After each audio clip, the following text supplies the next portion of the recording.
Well, hi everyone, it's Marcus and welcome to more Zooming in the Jungle Room. Today I'm zooming all the way over to San Francisco. It's still Thursday evening over there, it's Friday morning here, and I'm speaking to me first in the Gimmes, Spike Slawson. How are you? I'm very well, thank you.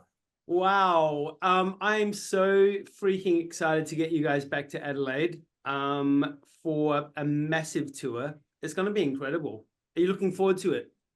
I am indeed. Um, it's no, it's been a while, and we got a lot of new stuff. New stuff off our brand new record to play that would never have been played in Australia before, and then something special for the Australian audience that I don't want to give too much away, but there'll be a 7-inch release coinciding with that special surprise in our live set. And we can't wait to play it for the Australian heads. I think you're gonna dig it.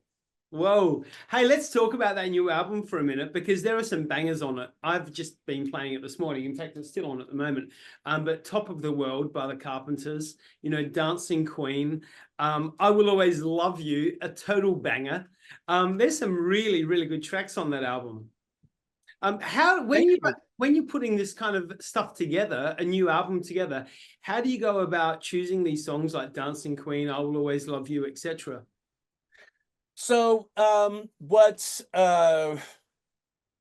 was nice about this record, and we did a live record 20 years ago at a young man's bar mitzvah, and we couldn't help but have that be sort of like an example and like a frame of reference for this live record. What was nice about that was that we didn't feel we needed to adhere to a theme because the event itself was the theme.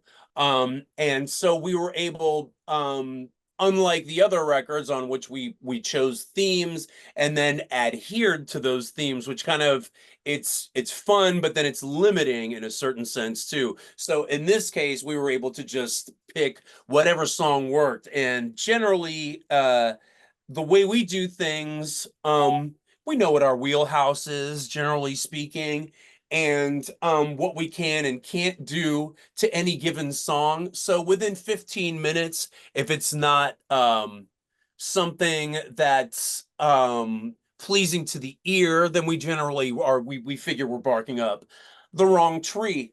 And so we were able to choose, like, and furthermore, we knew that we were playing a 15-year-old's birthday party, a quinceañera, and so we didn't want to leave her and her friends out. And so we picked a song, like for the first time, we picked a current song. Like the most current song we would have done prior to this would have been from the mid 80s or something like that. Yep. That would have been the most recent that we had ever done. But we were free to do that because we were unshackled by the notion of playing to a specific theme. So it was pretty easy. And the songs just kind of like you said, they're great songs in the first place. And some of the songs we chose because you're supposed to play them at like any quinceañera band worth its salt is supposed to play these songs. And we were still playing an event, like Yeah. on the one hand, like we're trying to make a funny record, which occasionally there are going to be jokes at our expense. There are occasionally going to be jokes at the guest of honor and her family's expense, but very mindful of the fact that I didn't want to push the line so far that they felt offended and came away with a negative memory of this important event in their lives. So I think a lot of that, like kind of walking the line, we wanted to entertain them, but we wanted to provoke and maybe even outrage them in at certain points in the set too, which is kind of like any one of our regular live sets. It's just that most of the crowd presumably knows what they're getting into and has maybe heard of us before and experienced and been trolled by us. Hey, it's not to define, because I don't think anyone likes to be defined, but how would you describe your sound? Would you call it contemporary punk rock? Is that where you'd go? Um, that's a tough one for me, like because through the years, I remember, and maybe it was a misguided notion when I first got into punk, as so-called punk, as a teenager. It was kind of after the time, and then come to find out that the people that sort of like built punk, what we would think of as punk music or originated it, didn't use the word and considered the word like a pejorative, like a way of codifying something that was wild and free, Yeah, you know? absolutely. And so, like, I don't like to, so to call it something like English punk, to me it's a very specific set of circumstances. It's like garbage strikes and like big welfare lines, and it's something that seems, like we might be living through weird times now, but it seems kind of abstract and specific to that time. The fact that we're still listening to it, to me, is a testament to what great pop rock and roll music it is. Like the Sex Pistols record is like maybe the defining punk record, or maybe like the Clash's first record, or like I don't know, or the Buzzcocks or the Ramones. Yep. But it's certainly a punk rock record, but it will stand the test of time because it's a great rock and roll record, and it flips the conventions of pop on its head. It still does, Totally. you know. Spike, let's go Um, back to the early days. 1995, you all formed in San Francisco. Do you all still live in San Francisco? no, I do. Okay. Um, but the rest of it, we've gone through several lineup changes through the years. We got a couple guys based out of San Diego. We got a guy that lives in Los Angeles. Now, CJ lives not too far from me here in the Bay Area. And um, no, so I'm the only one left. Yeah, wow. And nobody in the original band lives here Okay. either.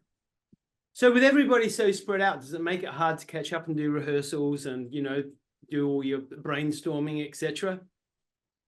Um, no, because San Diego is not too far, and this is not something that requires. I mean, you got to get together, so all you need is an Airstream and some Wi-Fi, like presumably, and then the wherewithal to organize all this stuff, which thank God I don't do, because if I did, I wouldn't do it, like but yeah, it's challenging, but then that challenge is like kind of part, like, you don't take being around each other for granted, Yeah, you know? point. Hey, go back to stay in the early days for a minute. And you personally, what were you listening to back in the 90 period, the before you started the band? Boy, what was I listening to at that time? Um, I really loved the My Bloody Valentine Loveless record. I thought that was one of the best records. I still think it's one of the best records to come out in the 90s. I think it came out in like 89. You know what I mean? They're like, or like really early 90, and the rest of the decade was downhill from that point. Like I really loved that record. What else did I mean, Stevie Wonder. I've always loved Stevie Wonder. Yep. Big Saints fan. Um, the Scientists. People were turning me on to groups like the Sonics, and I worked at a record distributor, and we carried a lot of stuff from this label from Los Angeles called Bomp Records, Yep. and I got turned on to a lot of stuff on that label. I think the Weirdos were on Bomp. A lot of great stuff. Flamin' Groovies, I think, had a couple releases on Bomb. Um, yeah, all over the map, I guess. R&B, rock, Quite the rap, you know. So Spike, let's go up to the tour now. What can we expect from the tour this time around?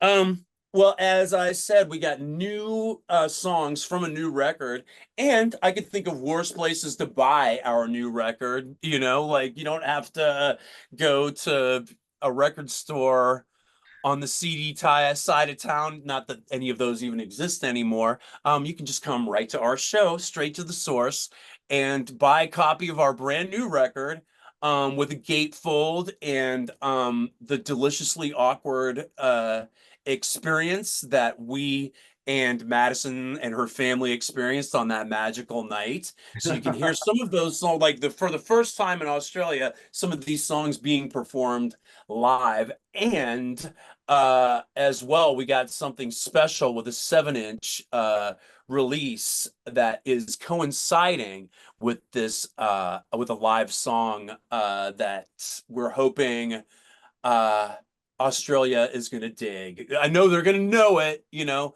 I just like, it's a fine line. Are you taking the piss? Are you honoring the original? Like, I can never tell at any given moment like what is true. Well, I'm so looking forward to it. You are doing the entire Australian tour. You are coming to Adelaide, playing at the Gov on Sunday, November the 10th, 2024. When you get to Adelaide, we were speaking a little bit off air before. What's one of the things, or two of the things that you're looking forward to seeing when you hit Adelaide? Lucia's. I'm looking forward to Lucia's over there in the Central Market. There's some great Chinese food on the side of the Central Market. I forget what street that is, but I'm very much looking forward to that. And for the show, I can't wait to play this new song that we've discovered for an Australian audience. I really think they're gonna dig it. This is brilliant, Spike. Well, I look forward to catching up with you when you get into Adelaide. I will be at the Gov that night. Let's hang out. Let's have some fun. Let's listen to all these grooves. I want to hear this new song. So excited. Spike Slawson, have a fabulous, what are we up to? Almost a weekend. Yeah, have a fabulous weekend in San Francisco. And we'll see you in Adelaide and in Australia in November. Thank you so much. Thanks so much, my friends.